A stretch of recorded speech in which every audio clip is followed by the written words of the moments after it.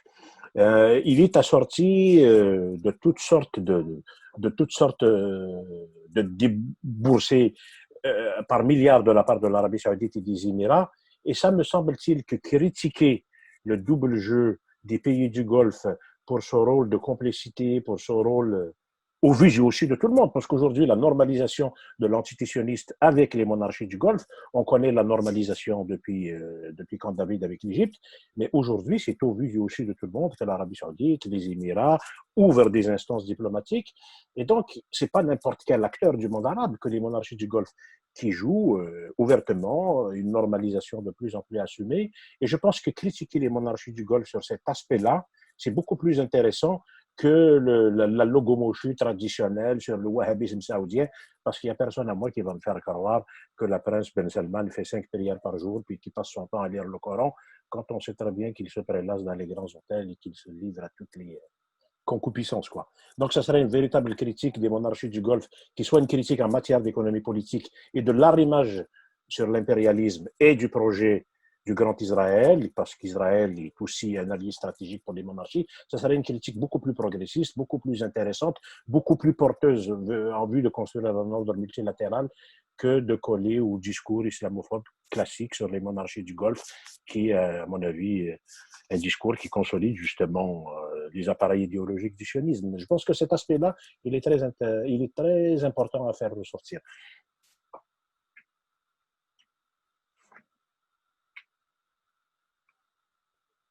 Ouais, c'est à toi, c'est toi la patronne. Hein.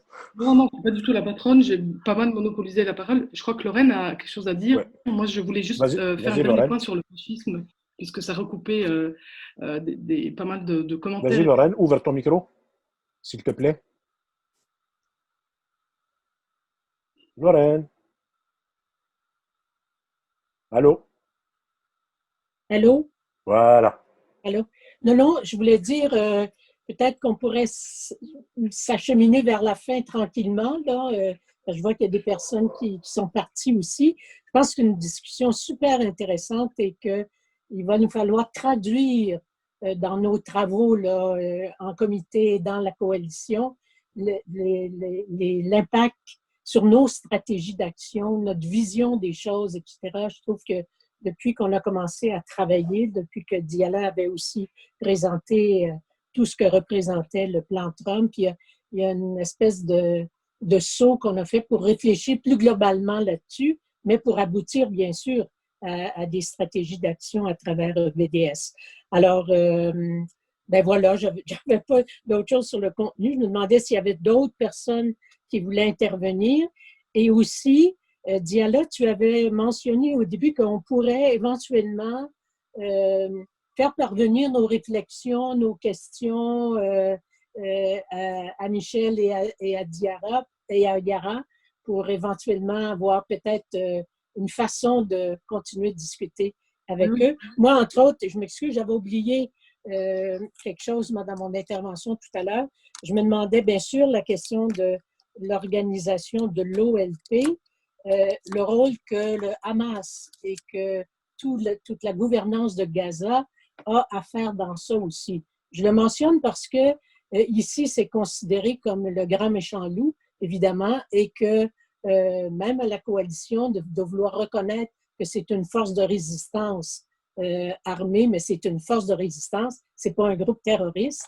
On a beaucoup de difficultés à pouvoir faire absorber ça dans nos organisations. Donc, j'aurais aimé ça aussi les entendre sur le rôle de cet acteur politique-là, entre autres, avec d'autres.